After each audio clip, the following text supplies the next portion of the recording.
नमस्कार। देखिए, आज के इस वीडियो में हम केंद्र सरकार की प्रमुख योजनाओं के बारे में पढ़ेंगे जो कि बहुत ज़्यादा इम्पोर्टेंट है। अगर आप किसी भी कंपटीशन लेवल की तैयारी करते हैं तो ये आपके लिए जो है बहुत ज़्यादा इम्पोर्टेंट होने वाला है। तो वीडियो को आप ध्यान से देखिएगा। तो चलिए अब वीडियो को हम शुरू करते हैं।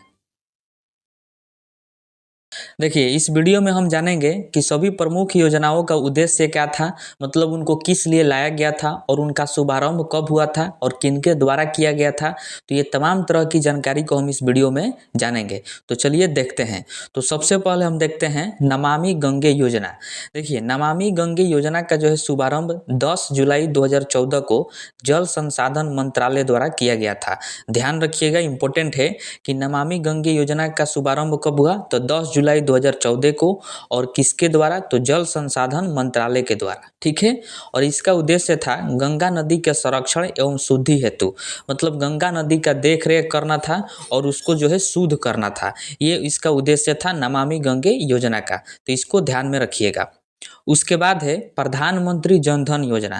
देखिए, इसका शुभारंभ जो है 28 अगस्त 2014 को वित्त मंत्रालय द्वारा किया गया था। किसके द्वारा किया गया था, तो वित्त मंत्रालय द्वारा 28 अगस्त 2014 को प्रधानमंत्री जन धन योजना का शुभारंभ किया गया था।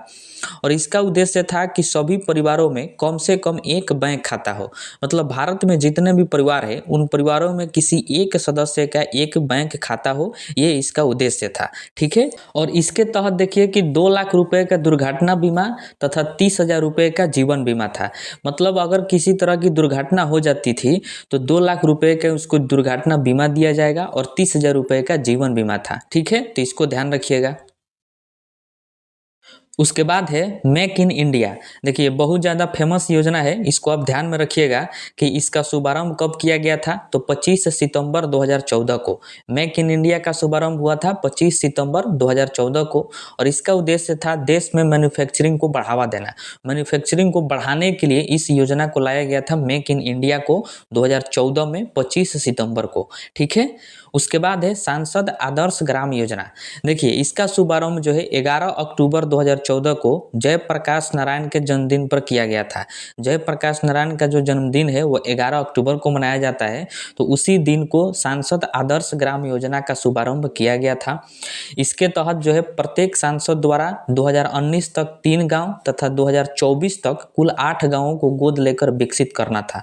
मतलब कुल मिला कर ये जो है सांसदों के लिए योजना था कि देश के जो भी सांसद हैं वो प्रत्येक सांसद 2019 तक 3 गांवों को विकसित करेंगे।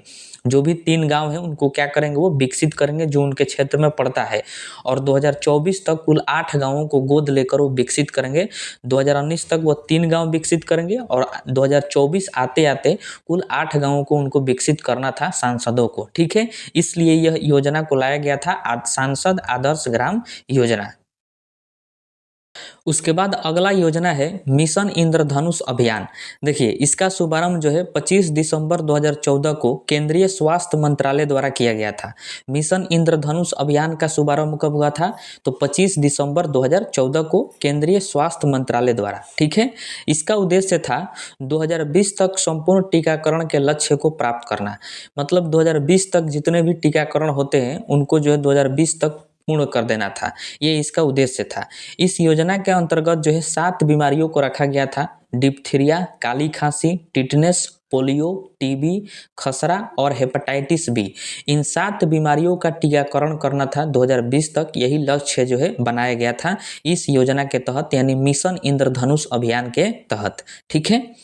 उसके बाद है बेटी बचाओ बेटी पढ़ाओ योजना। बहुत ज़्यादा फेमस योजना है, इसको आप ध्यान में रखिएगा कि इसका शुभारंभ 22 जनवरी 2015 को महिला एवं बाल विकास मंत्रालय द्वारा किया गया था। किसके द्वारा किया गया था, तो महिला एवं बाल विकास मंत्रालय द्वारा, क्योंकि ये महिलाओं से संबंधित है इस वजह से इसको 22 जनवरी 2015 को महिला एवं बाल विकास मंत्रालय द्वारा इस योजना का शुभारंभ किया गया था। ठीक है। इसका उद्देश्य था लैंगिक समानता को बढ़ावा देना, मतलब किसी तरह की लैंगिक भेदभाव ना हो, और लिंगानुपात को बढ़ाना। लिंगानुपात का मतलब महिलाओं और पुरुष दोनों की जो है संख्या बराबर होती है तो कहा जाता है लिंगानुपात समान है। अगर एक की जनसंख्या बढ़ जाती है तो कहा जाता है कि लिंगानुपात जो है असमान है। तो लिंगानुपात को बढ़ाना था, इस वजह से इस योजना को लाया गया था बेटी बचाओ बेटी पढ़ाओ योजना को। ठीक है। अगला योजना है प्रधानमंत्री मुद्रा योजना। देखिए इसका शुभारंभ जो है 8 अप्रैल 2015 को किया गया था।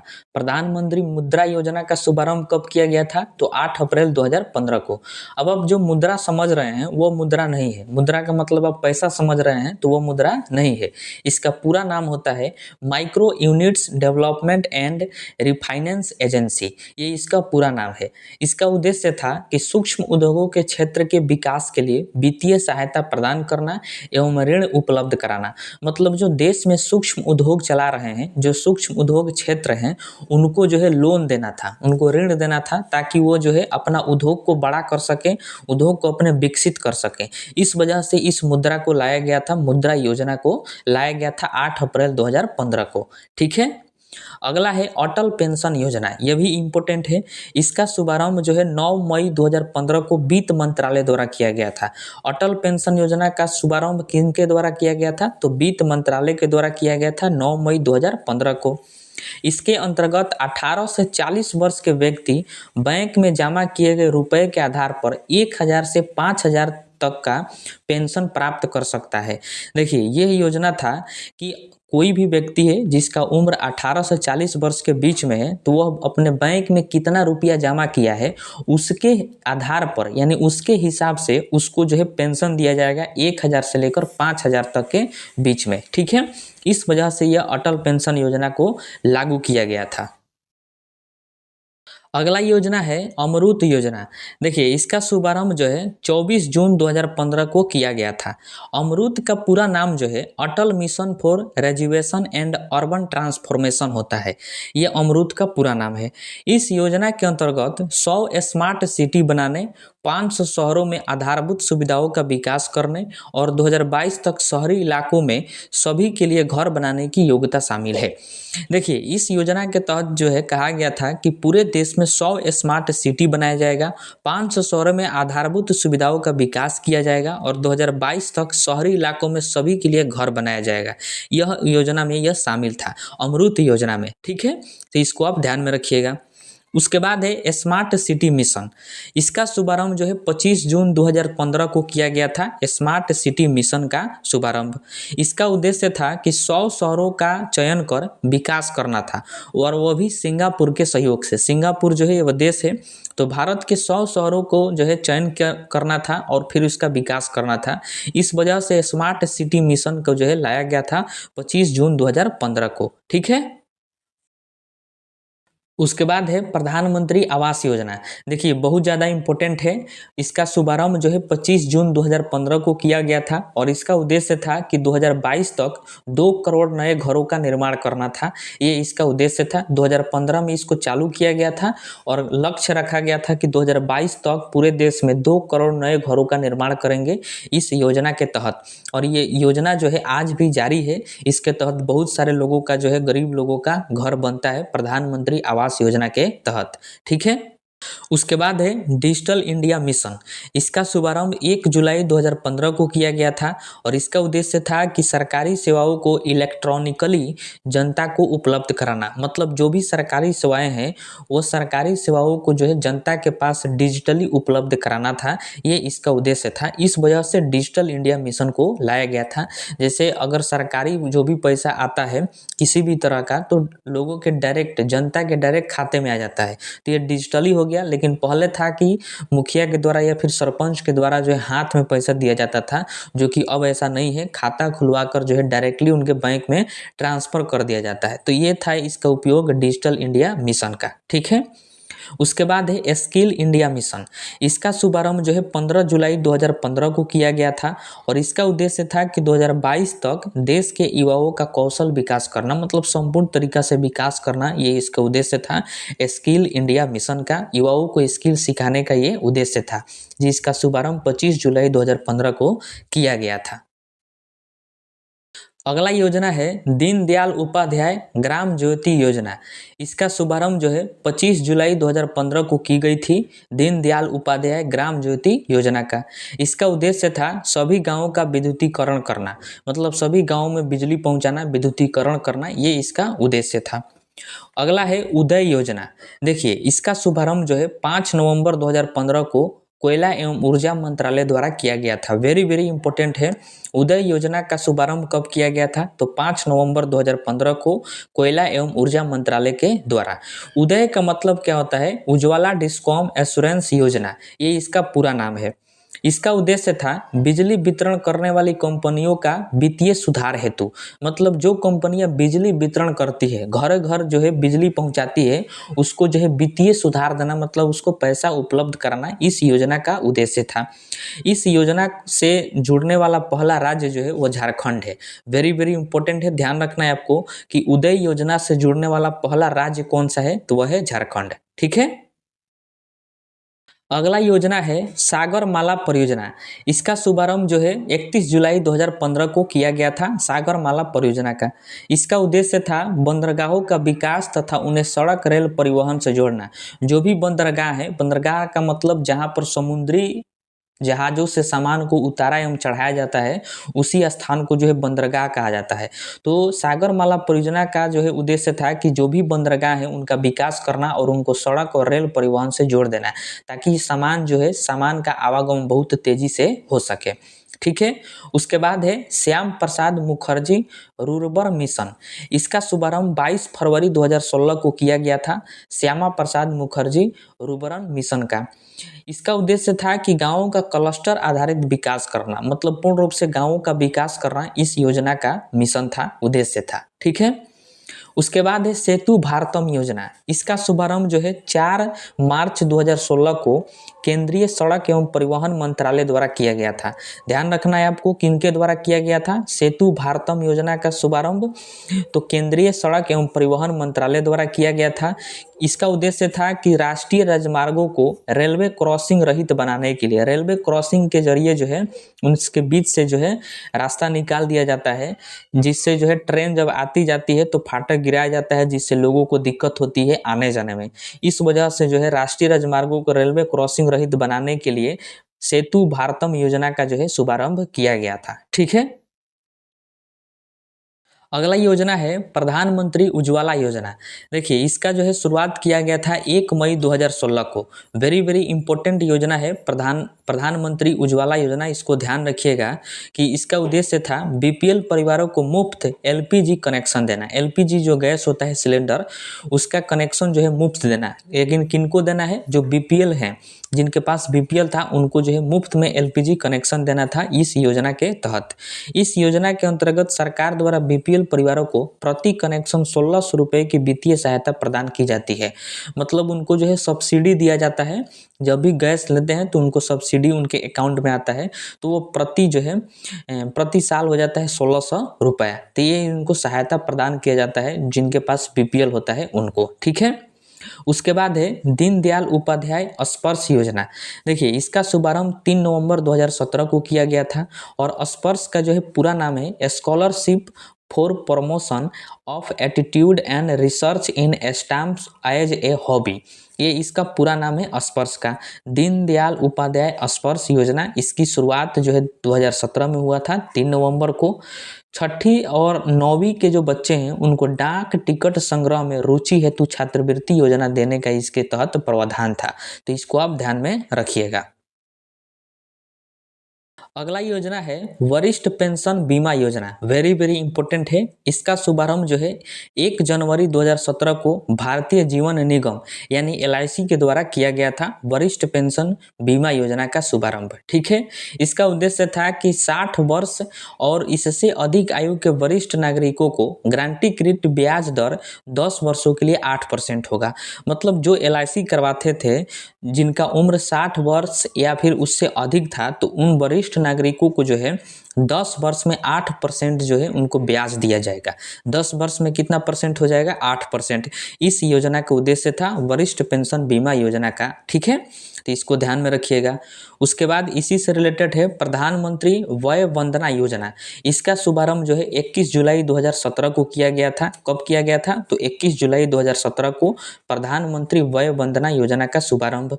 इसका उद्देश्य था 60 या उससे अधिक आयु वर्ग के वरिष्ठ नागरिकों को मासिक पेंशन विकल्प चुनने पर 10 वर्षों हेतु 8% की गारंटी शुदा रिटर्न।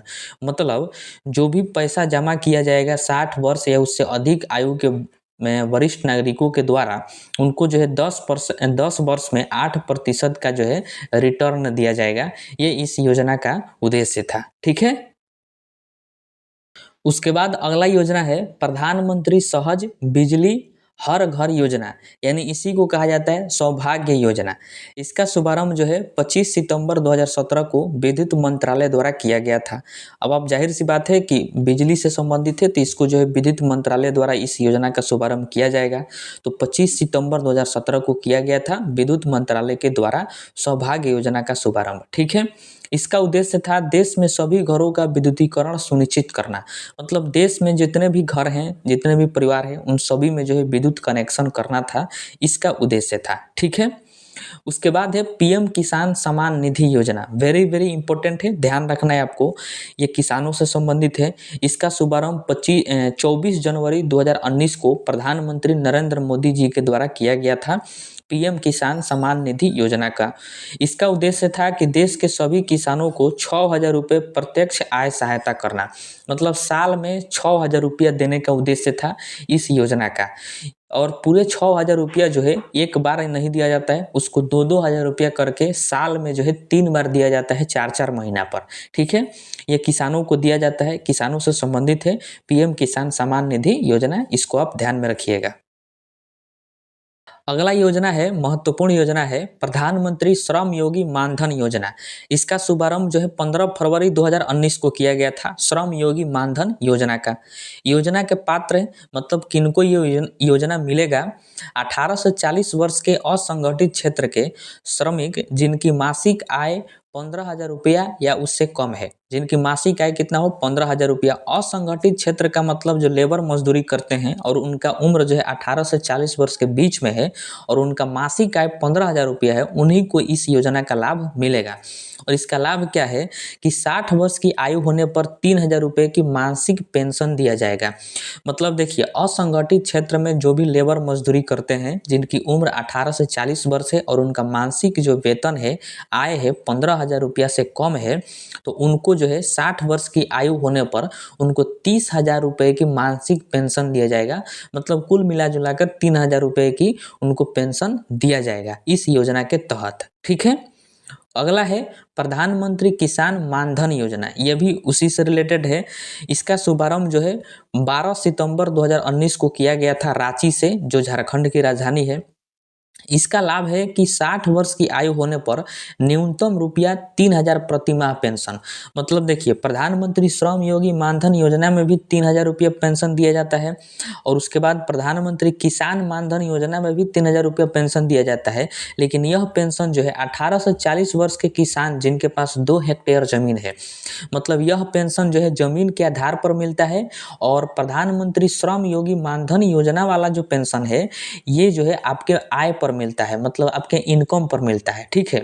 तो प्रधानमंत्री किसान मानधन योजना, अगर जिनके पास 2 हेक्टेयर जमीन है और उनका उम्र 18 से 40 वर्ष है, तो उनको जो है 60 वर्ष की आयु होने पर उनको जो है 3,000 रुपया का प्रति माह पेंशन दिया जाएगा। ये इसका उद्देश्य है। ठीक है।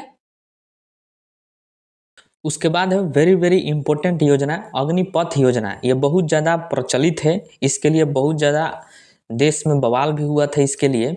इस योजना को जो है चालू किया गया था 14 जून 2022 को। कब लाया गया था इसको? 14 जून 2022 को अग्निपथ योजना को लाया गया था। इसके लिए योग्यता है कि 10वीं 12वीं पास होना चाहिए, यही इसका योग्यता है। इस योजना के तहत युवाओं को 4 साल के लिए तीनों सेनाओं में, यानी थल सेना, जल सेना और वायु सेना में भर्ती किया जाएगा। अग्निपथ योजना के तहत जो है 4 साल के लिए जितने भी युवा हैं उनको जो है तीनों सेनाओं में, थल, जल और वायु सेनाओं में जो है उनको भर्ती किया जाता है और उन्हीं को जो है अग्निवीर के नाम से जाना जाता है। 4 साल जब पूरा हो जाता है तो 4 साल पर अग्निवीरों को सेवा निधि पैकेज के रूप में 11.71 लाख रुपये का भुगतान किया जाएगा। मतलब जब उनका 4 साल पूरा हो जाता है तो उन अग्निवीर जो है उनको जो है सेवा निधि पैकेज दिया जाता है और कितने होता है, लगभग 12 लाख रुपये का वो पैकेज होता है। और जब सेवा समाप्ति में क्या होता है कि अग्निवीरों को सीएपीएफ एवं असम राइफल में 10% आरक्षण दिया जाता है जब उनका 4 साल पूरा होता है तब। और उसके साथ जो है मेरिट के आधार पर 25% अग्निवीरों को चयन अस्थायी रूप से किया जाएगा। मतलब मतलब उनको परमानेंट फिक्स कर दिया जाता है उनके मेरिट के आधार पर 25% जितने भी अग्निवीर होंगे उनमें से 25% अग्निवीरों को। ठीक है, तो ये इसका योजना था, अग्निपथ योजना का ये लाभ था, ये उद्देश्य था और इसकी योग्यता था कि 10वीं और 12वीं पास के लोग इसको जो है भर सकते थे। ठीक है, नेक्स्ट योजना है पीएम विश्वकर्मा योजना। इसका शुभारंभ जो है 17 सितंबर 2023 को नई दिल्ली से किया गया था। पीएम विश्वकर्मा योजना का शुभारंभ, इसका उद्देश्य था कि पारंपरिक शिल्पकारों और कारीगरों के 30 लाख परिवारों को बिना गारंटी के न्यूनतम ब्याज दर पर ऋण मुहैया कराना था। मतलब इसका कुल मिला जुला के इसका उद्देश्य था कि जो शिल्पकार हैं, जो कारीगर हैं, उनको जो है ऋण यानी लोन देना था, इसका यही उद्देश्य था। इसके तहत जो है 13,000 करोड़ रुपए का बजट का प्रावधान किया गया था। मतलब इसके लिए 13,000 करोड़ रुपए पास किया गया था ताकि उनको जो है लोन दिया जा सके। इसके तहत 18 पारंपरिक व्यवसायों को शामिल किया गया था। पीएम विश्वकर्मा योजना के तहत कितने पारंपरिक व्यवसाय शामिल किए गए थे? तो 18। और कितने पैसे आवंटित किए गए थे? तो 13,000 करोड़ रुपए। ठीक है, तो इसको ध्यान में रखिएगा। अगला योजना है पीएम जनमन योजना। देखिए इसको जो है 15 नवंबर 2023 को लाया गया था प्रधानमंत्री मोदी जी के द्वारा, और वो भी झारखंड राज्य से। ठीक है, इसको जो है प्रधानमंत्री जनजाति आदिवासी न्याय महाअभियान कहा जाता है, इसी को शॉर्ट फॉर्म में कहा जाता है जनमन योजना। ठीक है, इसका उद्देश्य था कि विशेष रूप से कमजोर जनजातीय समूहों की सामाजिक आर्थिक स्थितियों में सुधार करना। जो विशेष रूप से कमजोर जनजाति समूह है उनको जो है सामाजिक और आर्थिक रूप से सुधार करना, मतलब पैसा से उनको सुधार करना। ठीक है, यह योजना 9 मंत्रालय के माध्यम से 11 महत्वपूर्ण कार्यों पर ध्यान केंद्रित करता था। मतलब इस योजना में 9 मंत्रालय को लगाया गया था जो कि 11 महत्वपूर्ण जो कार्य हैं उन पर जो है ध्यान देता है। कुल 24,104 करोड़ के परिव्यय वाले इस अभियान में केंद्र और राज्यों का अंश क्रमशः 15,336 करोड़ और 8,768 करोड़ होगा। मतलब देखिए इस अभियान में, मतलब पीएम जनमन योजना में जो है केंद्र और राज्य दोनों सरकार जो है ध्यान देती है। इसके लिए कुल पैसा जो पास किया गया 24,104 करोड़ रुपया, जिसमें से जो है केंद्र सरकार 15,336 करोड़ लगाएगी और वही राज्य सरकार की बात करें तो 8,768 करोड़ लगाएगी। मतलब केंद्र और राज्य दोनों सरकारें मिलकर जो है जो कमजोर जनजातीय समूह है उनके सामाजिक और आर्थिक स्थिति में सुधार लाने का प्रयास कर रही है। यही ये योजना है पीएम जनमन योजना। ठीक है, और सबसे लास्ट योजना है और बहुत ही महत्वपूर्ण योजना है, इसको ध्यान रखिएगा, इससे एग्जाम में प्रश्न जो है पूछा जा सकता है। पीएम सूर्य घर मुफ्त बिजली योजना, हाल ही में इसको जो है चालू किया गया है। इसका शुभारंभ 13 फरवरी 2024 को प्रधानमंत्री मोदी जी के द्वारा किया गया। कब किया गया? तो 13 फरवरी 2024 को, अभी ये जो है साल भर हुआ है। इसे जो है प्रधानमंत्री सूर्योदय योजना के नाम से भी जाना जाता है, इसको मुफ्त बिजली योजना को। इसके तहत 1 करोड़ घरों के छत पर सोलर पैनल लगाए जाएंगे, जिससे हर महीने 300 यूनिट तक निःशुल्क बिजली प्राप्त होगी। देश के जो भी घर हैं उनमें से 1 करोड़ घरों पर जो है इसका लक्ष्य है कि 1 करोड़ घरों के छतों पर जो है सोलर पैनल जो है विकास किया जाएगा, सोलर पैनल लगाया जाएगा, ताकि जो है 300 यूनिट तक बिजली जो है निःशुल्क मिल सके। तब 300 यूनिट जब बिजली निःशुल्क मिलेगा उससे जो है कोयला की बचत हो जाएगी। इस वजह से इसको जो है इस योजना को लाया गया था। इसके तहत 78,000 रुपये तक का सब्सिडी का भी प्रावधान है। मतलब सोलर पैनल लगाने के लिए सरकार द्वारा 78,000 रुपये तक दिया जाएगा। ठीक है, तो यही है मुफ्त बिजली योजना, जिसका शुभारंभ जो है 13 फरवरी 2024 को किया गया था मोदी जी के द्वारा, और इसको जो है प्रधानमंत्री सूर्योदय योजना के नाम से भी जाना जाता है। तो इसको आप ध्यान में रखिएगा।